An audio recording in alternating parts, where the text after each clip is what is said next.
Dante, may gagawin bang pagbabago sa sistema ng magiging botohan hanggang sa pagbibilang para sa 2028 elections?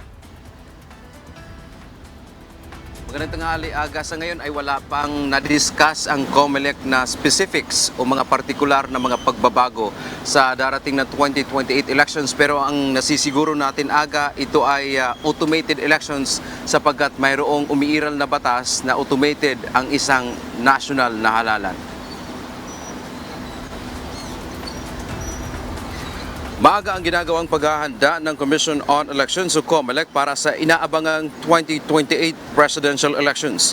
Kaugnay nito ayon kay Commissioner Ernesto Ferdinand Maceda Jr., chairperson ng steering committee, sa susunod na buwan ay babalangkasin na nila ang Terms of Reference o TOR para sa Secured Electronic Transmission na gagamitin sa halalan. Sa TOR, ilalatag ng COMELEC ang kanilang tinatawag na wish lists o gusto nilang features o kakayahan ng transmission. Sa Abril naman ngayong taon ay gagawin ang Voters Fair. Dito ay mag-iimbita ang COMELEC ng mga kumpanya na gumagawa ng iba't ibang teknolohiya patungkol sa halalan. Kabilang ito sa mga susuruin ng komisyon kung papasa ba sa kanilang hinahanap na kakayahan para sa eleksyon.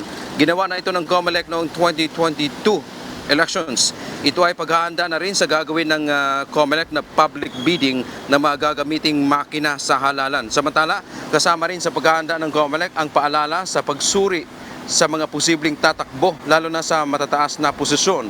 Dapat mayroon anyang discernment ang publiko sa mga ang mga botante sa mga tatakbo kung sino ang mga nararapat. Patuloy na babantayan ng komisyon ang paggamit ng social media sa mga propaganda sa halalan.